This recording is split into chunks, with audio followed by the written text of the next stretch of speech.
Alberto Isla, Minister for Financial Services, said government was currently reviewing the introduction of virtual currencies, and there had already been specific expressions of interest from investors.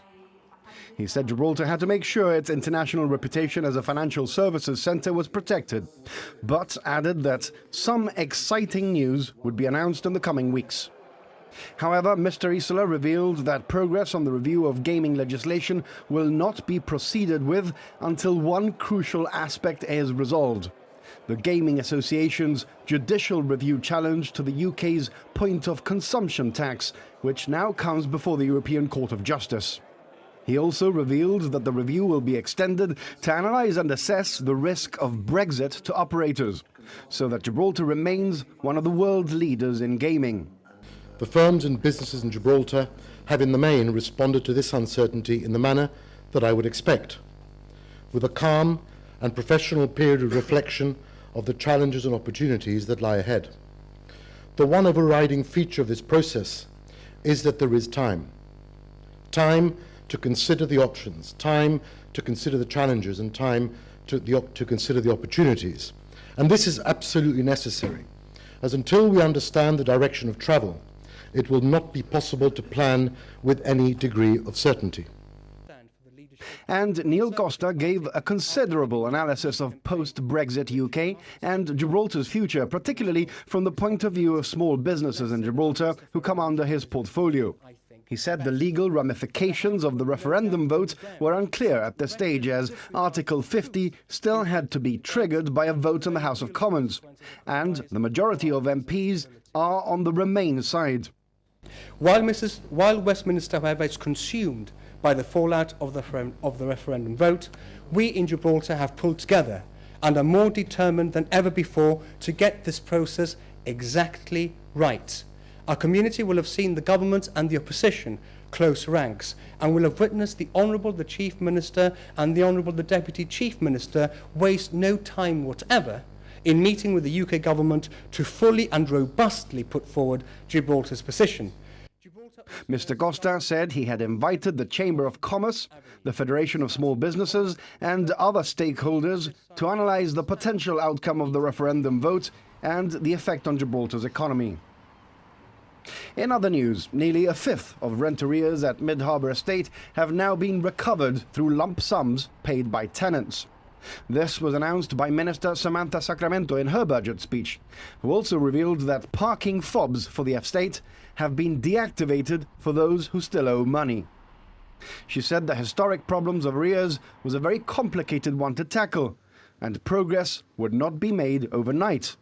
But she was very proud of the fact that government had devised a clear strategy to recover the debt, and with the help of a new IT system and the hard work of the newly reconfigured arrears unit, the department was now making considerable headway. I am delighted to report that since the answer to the last Parliament question on the balance of arrears, i.e. people who owe in excess of 3 months' rent as at the 31st of May, the balance of arrears as at the 30th of June has again reduced to £5,425,830.21. And it must be recalled, Mr. Speaker, that when the GSLP left office in 1996, arrears were £655,031.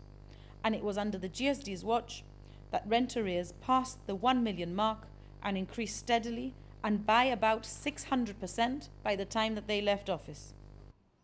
Justice Minister Gilbert Ligudi revealed that this year will see the phased introduction of a new integrated criminal justice system, a software package known as Cyclops, which will bring together all the main organisations who form part of the justice system.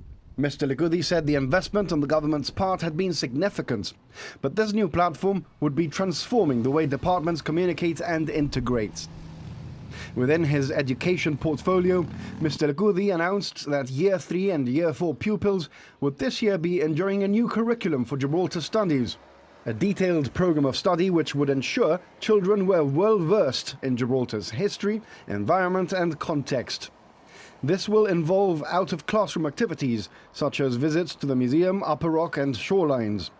A pilot scheme is underway at St. Bernard's School for the introduction of tablets in learning activities, with the help of a UK consultant. Mr. Likudi also revealed that boys and girls in comprehensive schools now have equal access to subjects such as economics, sociology and mathematics at A-level. Mr. Speaker, education is of course one of the cornerstones or pillars of any society. We have always believed that investment in education is investment in Gibraltar and its future. It is what allows our youth to develop as citizens, ready to make an important contribution to Gibraltar.